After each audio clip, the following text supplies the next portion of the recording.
નમસ્કાર વિદ્યાર્થી મિત્રો, ગણિત વિથ નેહલ સરમાં આપ સૌનું હાર્દિક સ્વાગત કરું છું.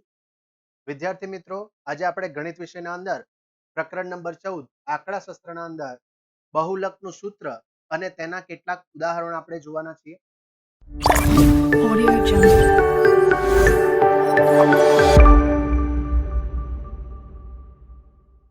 તો બહુલકનું સૌથી પહેલા તો આપણે સૂત્ર જોઈએ છીએ. બહુલકનું સૂત્ર શું છે એ આપણે જોઈશું. સૂત્ર છે બહુલક, જેને આપણે કયા સિમ્બોલથી દર્શાવવામાં આવે છે? જેને આપણે z થી દર્શાવવામાં. ચાલો એનું સૂત્ર જોઈએ. બહુલક z બરાબર, એનું સૂત્ર શું છે? બહુલક z બરાબર l plus f1 minus f0 ના છેદમાં 2f1 minus f0 minus f2 ગુણ્યા h. બરાબર છે. તો આ આપણું સૂત્ર છે. વિદ્યાર્થી મિત્રો, આને લગતા આપણે થોડા ઉદાહરણ જોઈશું. બરાબર છે. પહેલું ઉદાહરણ આપણે જોઈશું. તો ઉદાહરણ છે, એક બોલર દ્વારા 10 ક્રિકેટ મેચોમાં નીચે પ્રમાણે વિકેટો લેવામાં આવી: 2, 6, 4, 5, 0, 2, 1, 3, 2 અને 3. આ માહિતીનો આપણે શું શોધવાનો છે? બહુલક. વિદ્યાર્થી મિત્રો, બોર્ડની પરીક્ષામાં આપણને આવો પ્રશ્ન પૂછાય છે. કેટલા માર્ક્સમાં? 1 માર્ક્સ માટે પૂછાય છે. એમાં ઘણી વખત વિદ્યાર્થી મિત્રો ગૂંચવાઈ જાય છે. કેમ? કારણ કે આપણે નોર્મલી આ ગણતરી 10મા ધોરણમાં કરતા નથી. આ ગણતરી આપણે ઓલરેડી 9મા ધોરણમાં કરીને આવ્યા છે. તો 9મા ધોરણની થોડી પ્રક્રિયાને યાદ કરી લેવાની છે, એટલા માટે આ ઉદાહરણ મેં રાખ્યું છે. તો આ પ્રશ્નનું સોલ્યુશન આપણે કઈ રીતે કરશું અને 1 માર્કમાં પૂછાશે તો આનું સોલ્યુશન શું આવશે? તો બહુલકનો અર્થ થાય છે જે વધુ વખત રિપીટ થાય, જે વધુ વખત આવે છે તેને કહેવાય બહુલક. જેનું લક વધારે વખત હોય તેને કહેશું બહુલક. બરાબર. તો આપેલ સંખ્યા તમે ધ્યાનથી જુઓ: 2, 6, 4, 5, 0, 2, 1, 3, 2 અને 3. આ સંખ્યાઓમાં સૌથી વધુ વખત સંખ્યા કઈ આવે છે તે આપણે જોવાની. તો ધ્યાનથી જોશું તો અહીંયા જે છે એ 2 સૌથી વધારે વખત આવે છે. કેટલી વખત આવે છે? 3 વખત. બાકી જે 3 જે છે એ કેટલી વખત આવે છે? 2 વખત. તો વધુ વખત કોણ આવે છે? 2 વધુ વખત આવે છે. એટલે આ પ્રશ્નનો જવાબ જો આપવું હોય આપણે, તો એનો સાચો જવાબ શું આવશે? તો સાચો જવાબ આવશે આપેલ માહિતી પ્રમાણે એનો બહુલક કેટલો આવશે? તો 2 આવશે. જુઓ આપણે જવાબ કઈ રીતે આપ્યો છે. અહીં આપેલ માહિતીમાં 2 સૌથી વધુ વખત આવે છે. બરાબર છે. માટે તેથી બહુલક z બરાબર કેટલો આવશે? તો 2 મળે છે. બરાબર. તો આ પ્રશ્નનો જવાબ આપણે આ રીતે આપવાનો. 1 માર્કમાં પ્રશ્ન આપણને આપ્યો હોય તો આપણે ડાયરેક્ટ જવાબ લખશું. શું જવાબ લખશું? બહુલક z બરાબર કેટલા? તો 2 મળે. બરાબર. ચાલો હવે આપણે 10મા ધોરણમાં જે બહુલકના પ્રશ્ન આવે છે એનું સોલ્યુશન જોશું. એનું એક ઉદાહરણ આપણે જોઈએ. તો પ્રશ્ન છે, વિદ્યાર્થીઓના એક સમૂહ એક વસ્તીમાં 20 પરિવારની સભ્ય સંખ્યા પર સર્વેક્ષણ હાથ ધર્યો. તેનાથી પરિવારના સભ્યોની સંખ્યા માટે નીચેનું આવૃત્તિ કોષ્ટક બન્યું. બરાબર છે. શું આપ્યું છે? પરિવારોની સભ્યની સંખ્યા 1 થી 3, 3 થી 5, 5 થી 7, 7 થી 9 અને 9 થી 11 આપણને મળેલી છે. હવે પરિવારોની સંખ્યા કેટલી છે? તો 1 થી 3 માં કેટલી છે? તો 7 છે. 3 થી 5 માં કેટલી છે? તો 8 છે. 5 થી 7 માં કેટલી છે? તો 2 છે. 7 થી 9 માં કેટલી છે? તો 2 છે.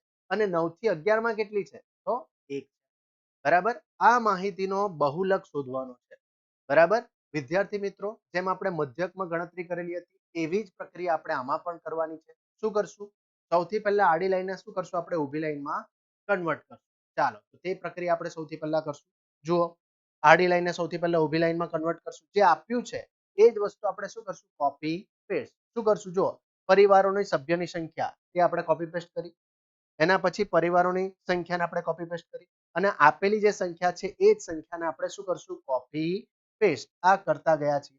એવી જ રીતે આપણને પરિવારોની સંખ્યા કેટલી છે એ પણ આપણે શું કરી છે? Copy paste. આ પ્રક્રિયા આપણે કરી અને એના પછી આપણે શું કરશું? તો એના પછી આપણે શું કરીએ છીએ? તો એના પછી આપણે કરીએ છીએ કુલ. શોધી જ નાખવાનું છે. ભલે પ્રશ્નમાં આપણને એની જરૂર નથી, પરંતુ આ પ્રક્રિયા વિદ્યાર્થી મિત્રો તમારે કરી જ રાખવાની છે. કારણ કે જ્યારે આપણને જરૂર પડશે ત્યારે આપણને પ્રેક્ટિસ જે છે એ આપણને તરત આપણે આદત પડેલી હશે તો આપણે ઝડપથી એ કરી નાખીશું. બરાબર. તો આટલું પ્રક્રિયા આપણે કરવાની છે. ઘણી વખત વિદ્યાર્થીઓને ગણતરીમાં મિસ્ટેક થાય છે. તો આવી નાની અમથી ગણતરી તમે કરેલી હશે તો જે પેપર ચેક કરવાળી વ્યક્તિ છે એ તમને માર્ક્સ આપવા માંગતી હોય તો આ રીતે આપી શકે કે ભાઈ એ વિદ્યાર્થીએ થોડી ઘણી ગણતરી કરેલી છે. બરાબર. તો એની કુલ સંખ્યા કેટલી આવશે જુઓ, તો આપણને ઓલરેડી આપેલું જ છે કેટલા પરિવાર, તો 20 પરિવાર, એટલા માટે કુલ કેટલા આવશે, તો 20 આવશે. બરાબર છે. ચાલો હવે આપણે જોશું તો આપણું સૂત્ર શું છે. ચાલો સૂત્ર આપણે જોઈએ તો સૂત્ર છે આપણું શું છે જુઓ, બહુલક z બરાબર l plus f1 minus f0 ના છેદમાં 2f1 minus f0 minus f2 into h. હવે વિદ્યાર્થી મિત્રો અહીંયા મારે સમજાવવાનું રહી ગયું કે f1 શું છે, f0 શું છે, f2 શું છે અને h શું છે. બરાબર છે. h તો ઓલરેડી તમે આગળના મધ્યકવાળા દાખલાઓમાં તમને શીખી ગયા હશો. તો f1 f0 અને f2 શું છે એ હવે હું સમજાવું છું. જો આ પ્રશ્ન પર ધ્યાન આપજો. આપેલ માહિતીમાં જ્યારે આપણને વર્ગીકૃત માહિતી આપેલી હોય તો એમાં સૌથી મોટામાં મોટી આવૃત્તિ કઈ છે એને પહેલા આપણે શોધી નાખીએ. તો આપેલ માહિતીમાં તમે ધ્યાન આપો. આ જે માહિતી આપણને આપી છે તો તમે જોશો તો સૌથી મોટામાં મોટી આવૃત્તિ છે આપણી 8. બરાબર છે. તો એને આપણે કહી દેશું f1. ધ્યાનથી વિદ્યાર્થી મિત્રો ધ્યાન આપવાનું છે તમારે, કારણ કે અહીંયા આપણે આ પ્રક્રિયા કઈ રીતે કરશું એ ખાસ સમજવાનું છે. બરાબર. સૌથી મોટી જે આવૃત્તિ જે છે fi, એને આપણે સૌથી પહેલા તો શું આપી દઈશું, f1. જેવું f1 આપણે પસંદ કરશું એટલે એની જે લાઈન જે છે એને આપણે અંડરલાઈન કરી નાખશું આ રીતે. બરાબર છે.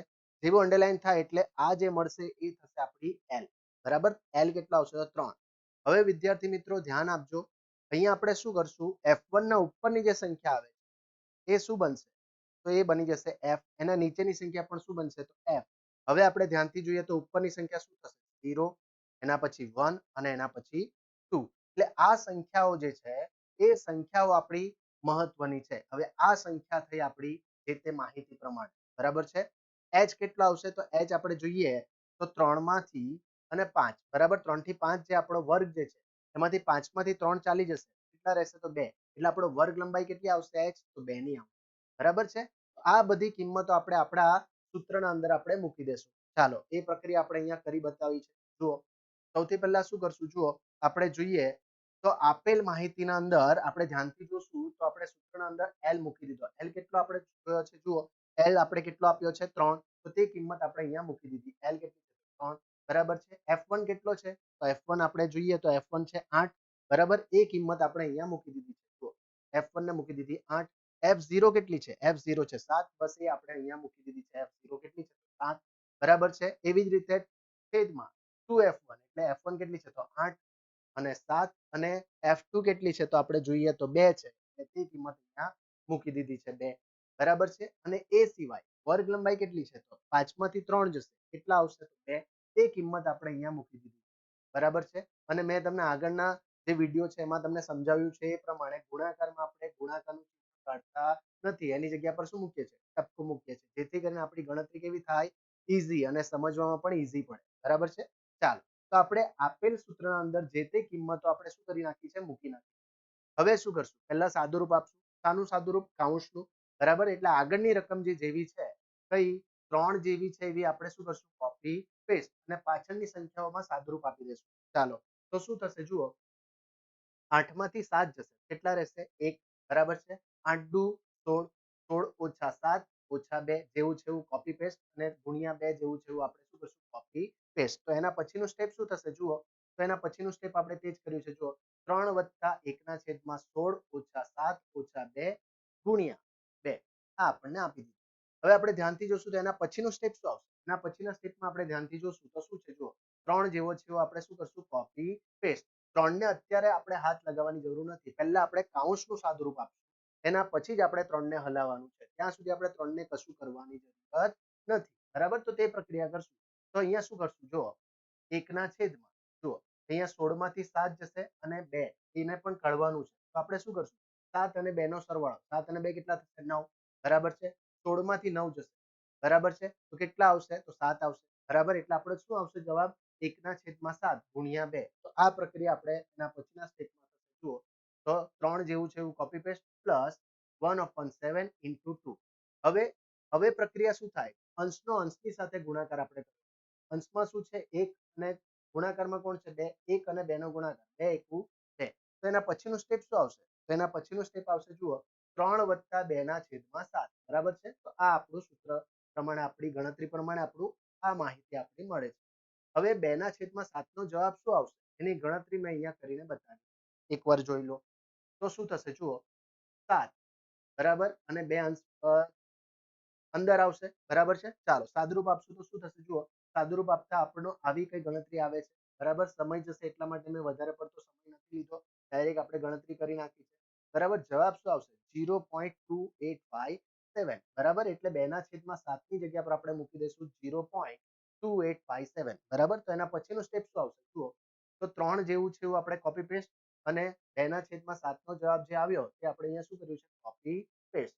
ચાલો હવે 3 અને 0 નો સરવાળો કેટલા આવશે 3 વત્તા 0 0 અને 286 જેવો છે એવો આપણે શું કરશું કોપી પેસ્ટ. એટલે આપણો જવાબ શું આવશે માટે z બહુલક z બરાબર કેટલા આવશે 3.286 આ આપણો જવાબ આવશે. જેવો જવાબ મળે એટલે આપણે શું કરીએ છીએ વિદ્યાર્થી આપણે જવાબને કરીએ છીએ હાઇલાઇટ બરાબર છે. તો આપણે હાઇલાઇટ કરી બરાબર છે. અને લાસ્ટમાં જે પ્રમાણે કરીએ છીએ જેવો જવાબ આવે એટલે એના પછીનું સ્ટેપ આપણે શું કરીએ છીએ પછીના સ્ટેપમાં આપણે લખીએ છીએ શું લખીએ છીએ આમ બરાબર છે. આપણે તે પ્રક્રિયા અહીંયા કરી નાખશું.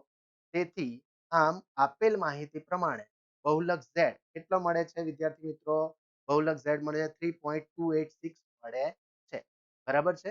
અહીંયા આપણો આ પ્રશ્ન પૂરો થાય છે વિદ્યાર્થી મિત્રો.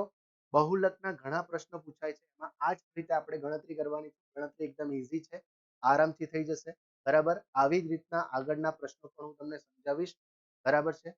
થેન્ક યુ વેરી મચ વિદ્યાર્થી મિત્રો. વિદ્યાર્થી મિત્રો જો તમને મારી આ મેથડ પસંદ આવે તો ચોક્કસથી મારા વિડીયોને ચોક્કસથી લાઈક કરજો.